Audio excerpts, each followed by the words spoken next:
Subscribe करिए हमारे channel target UP TET CTET को और बेल आइकन को दबाइए।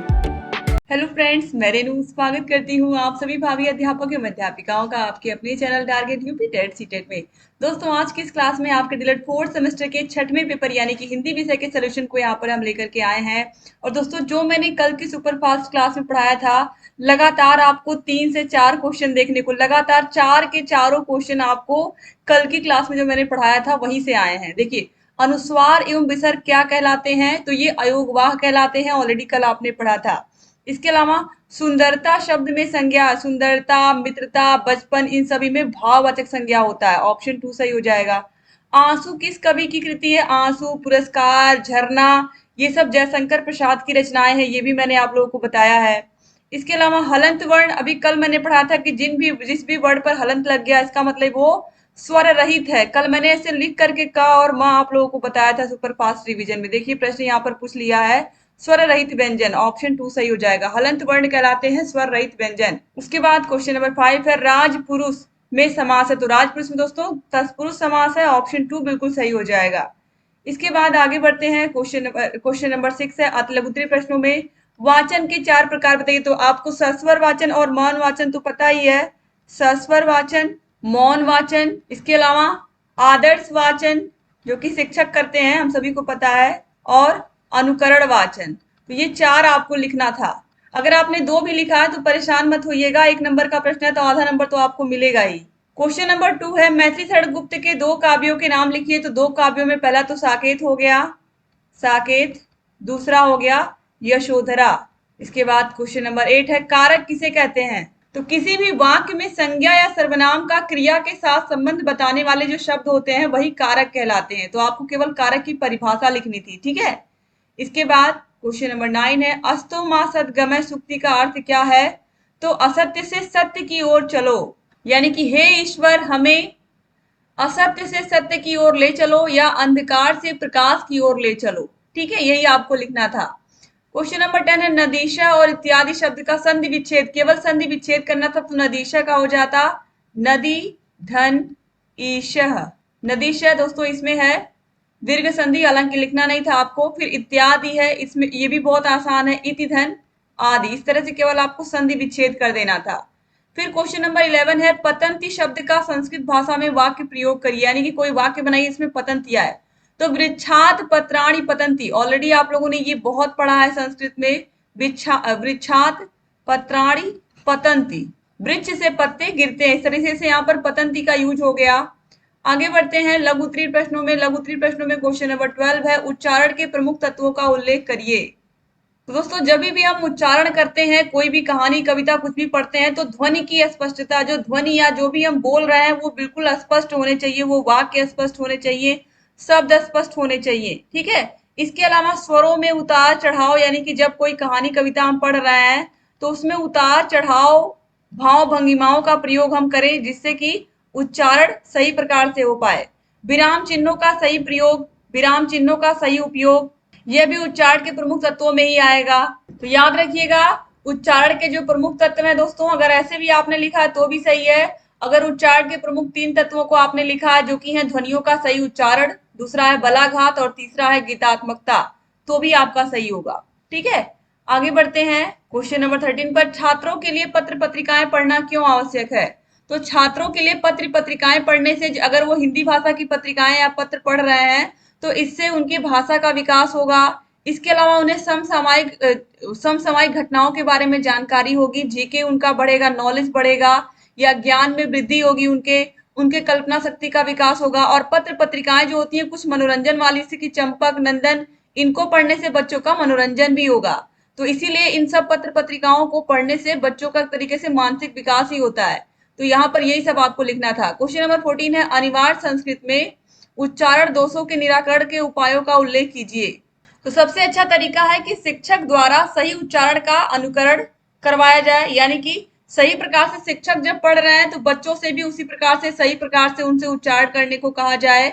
इसके अलावा बच्चों को श्रुत लेख लिखवाया जाए। जितना आप लिखवाएंगे संस्कृत भाषा में, जितना आप प्रैक्टिस करवाएंगे उतना ही बच्चों की गलतियां दूर होंगी।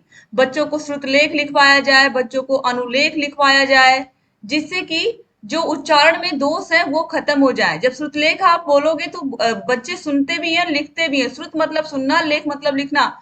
सुन करके लिखते हैं तो जो गलती होती है उसको भी वो सही कर लेते हैं। और अनुलेख लिखवाना या सुलेख लिखवाना बच्चों से, इन सभी से जो उच्चारण है वो सही होगा, उच्चारण के जो दोष है वो दूर होंगे। फिर है क्वेश्चन नंबर 15, प्रयाग में लगने वाले महाकुंभ का महत्व बताते हुए अपने मित्र को पत्र लिखिए। बहुत अच्छा प्रश्न है दोस्तों। देखिए महाकुंभ के बारे में यहाँ पर पूछा है। तो अगर हम मित्र को पत्र लिखेंगे तो हम मित्र को पत्र किस प्रकार से लिखेंगे?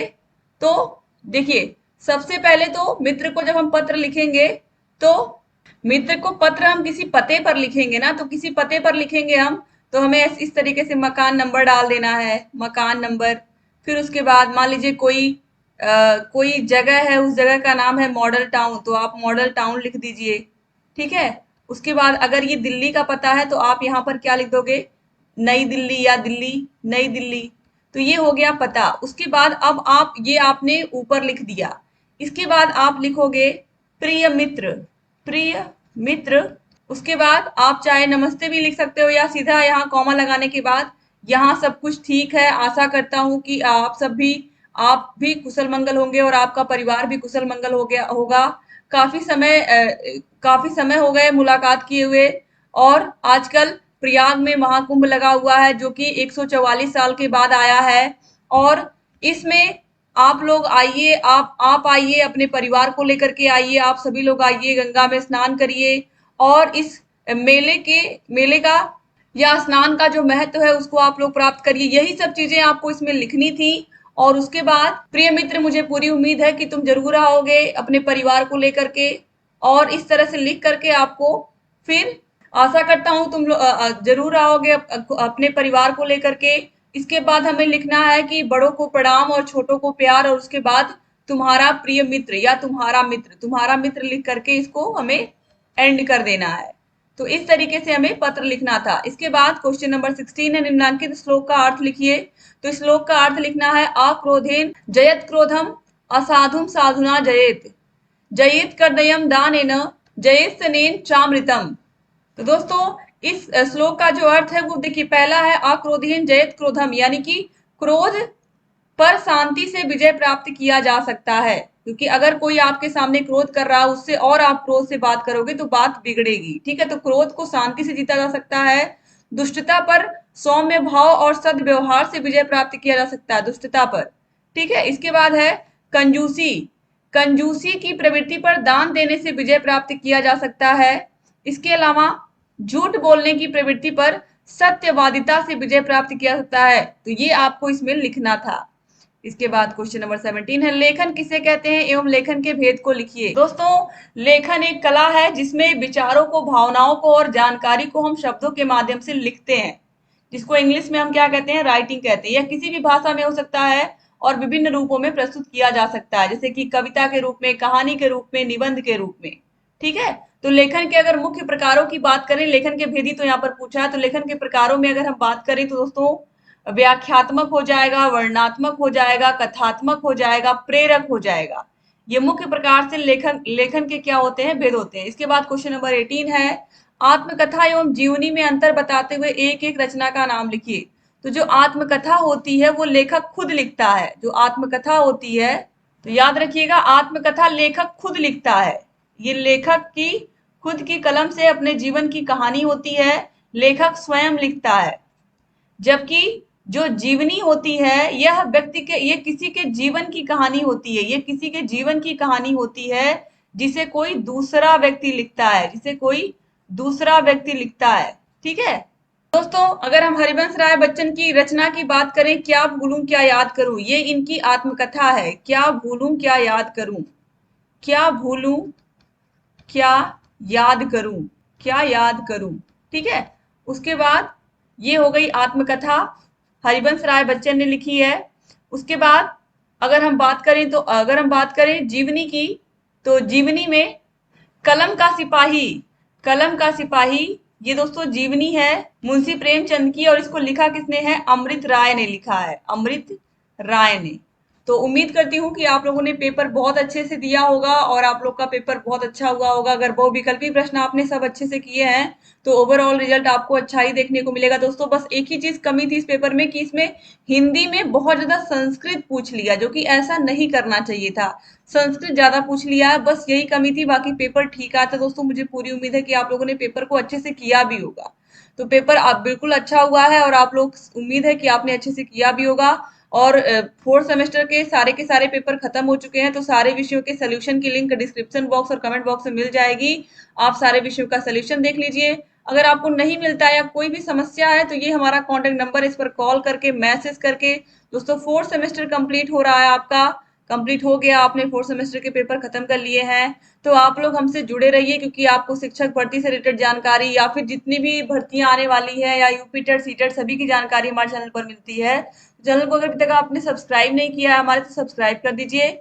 और पेपर कैसा हुआ जरूर कमेंट करिएगा। जय हिंद दोस्तों।